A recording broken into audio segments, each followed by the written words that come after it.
마음공부 제2강 시작하겠습니다.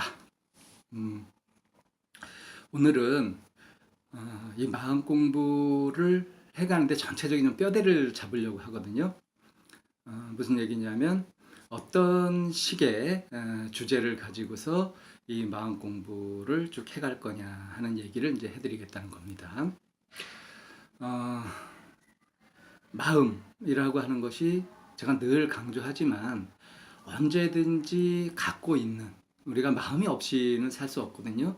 하지만 내가 내 마음을 알고 내 마음이 이렇구나 하면서 살아가고 있는 순간이 얼마나 될까요? 하루에 몇 시간 정도나 그렇게 자기 마음을 자각하면서 알면서 살아갈까요? 이게 가만 살펴보면 뜻밖에도 거의 없다는 걸 느끼시게 될 거예요.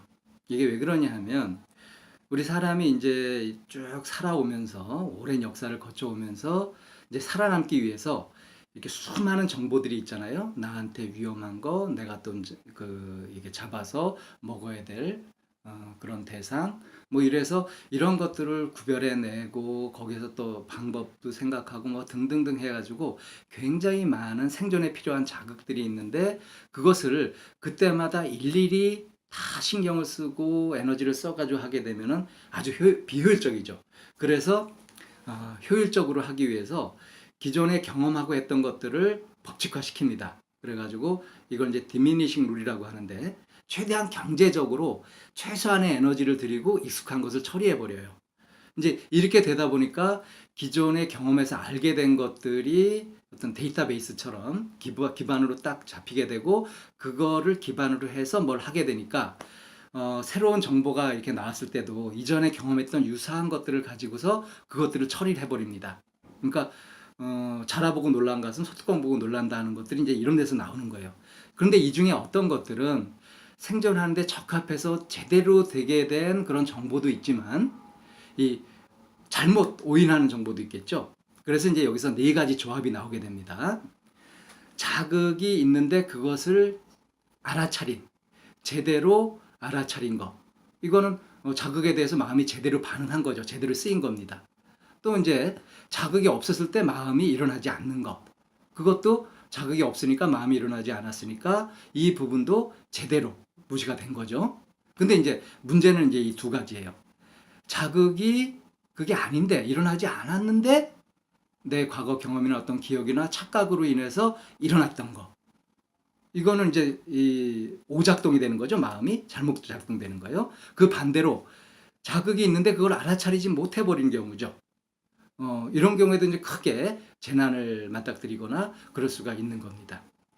그러니까 실제로 마음을 써야 할 때 쓰지 못하는 거. 안 써도 되는데 공연히 쓰는 거. 안 써도 되는데 공연히 쓰는 건 이제 공연한 의심병이라든가 어떤 생각이 일어나가지고 그것에 계속 실제로 뭐 별 그것도 없는데 건강염려증처럼요. 괜히 이것저것 만들어가지고 수많은 공상, 상상 그런 것 속에서 그냥 망상을 일으키는 것을 말하는 것이고 그 자극이 있는데도 필요한데도 안 쓰는 것은 해야 될 걸 안 하고 게을르게 있는다든가 뭐 이렇게 위험한 자극이 나타났는데도 가만히 있다가 재앙을 그대로 당한다든가 이런 것들이 되겠죠. 그러니까 필요한 것을 놓쳐버리는 경우 또는 불필요한데 에너지를 많이 쓰는 경우.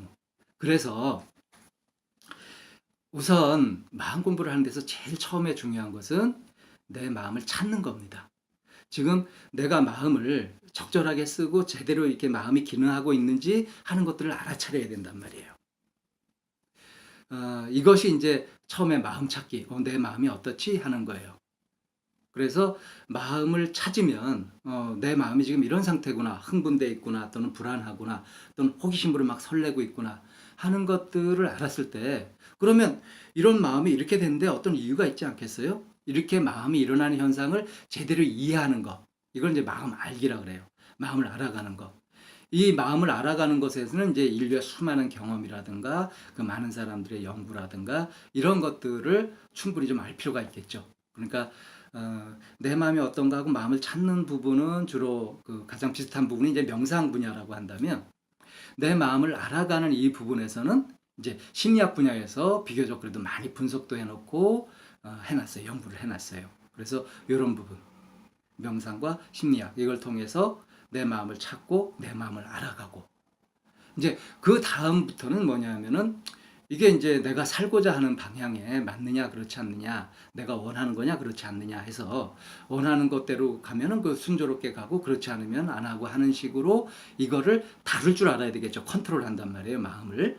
그러니까 내 마음의 주인이 되어서 내 마음을 쓰는 거죠. 그러려면은 이제 내가 원치 않는데 자꾸 뭐 술을 마시게 된다든가 자꾸 누군가에 의존하게 된다든가 이런 식으로 좀 내가 살아가는데 불편을 야기하고 문제를 일으키고 하는 이런 마음들이 있으면 이건 뜯어 고쳐야 되겠죠.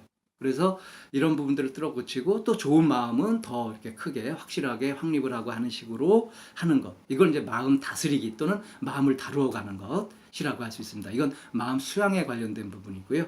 이때 비로소 이제 수많은 성현들의 가르침이나 이런 것들이 도움이 되는 경우가 참 많이 있습니다. 근데 이렇게 되면 이제 내 마음에 대해서 어느 정도 이제 스스로 자기 앞가림을 한다고 볼 수 있어요. 마음을 다스리기까지 할 수 있으면. 이걸로 끝이냐 하면 그렇지가 않죠. 왜냐하면 우리는 혼자 사는 게 아니라 이 사회 속에서 같이 더불어 살잖아요.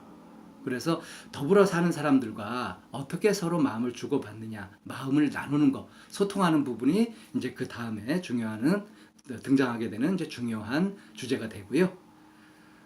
이런 걸 통해서 뭐 관계까지 다 잘 만들어 간다고 하더라도 인생이 나 잘 살았다 이렇게 과연 보람이 있느냐 하면 꼭 그렇지는 않습니다.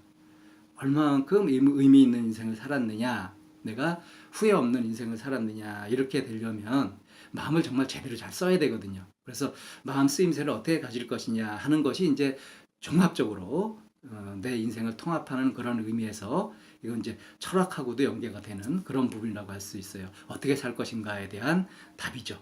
그러니까 마음 쓰기. 그래서 마음을 찾아서 알고 그걸 다루고 다스리고 그리고 나누고 쓰고 이제 이런 식으로 마음 공부의 흐름이 이렇게 진행이 됩니다. 처음에 말씀드렸던 것처럼 어떤 자극이 일어났는데 그걸 알아차리는 거 이게 정상적이라고 했죠. 없으면 마음도 일어나지 않는 거 이게 지극히 자연스럽고 정상적이란 말이에요. 그런데 뭐 자극이 없는데도 마음이 일어난다든가 의심증이라든가 편집병처럼 망상이라든가 이런 것들이 일어나는 거 또는 자극인데 처리해야 될 자극이 있는데도 그것을 놓쳐버리는 경우 이건 이제 무덤덤해고 꼭 알아야 될 것을 모르는 그런 이제 무지 상태가 되는 거라서 아주 심각한 곤란과 재앙을 겪게 되는 거죠. 그래서 이런 부분들을 잘 알아가면서 상황에 적절하게 마음을 쓰고 이렇게 할 수 있으려면 제일 처음에 내 마음이 지금 어떤 상태에 있는가 하는 것을 찾아야 되는 겁니다. 그래서 이제 마음 찾기라고 하는 부분을 가지고서 몇 주간 이야기를 해볼 거예요. 오늘은 마음 공부를 전체적으로 어떤 식으로 해갈 것인가 하는 뼈대를 말씀드렸습니다. 자, 그럼 이번 주 마음 공부는 이걸로 마치고요. 다음 주를 기대해 주세요.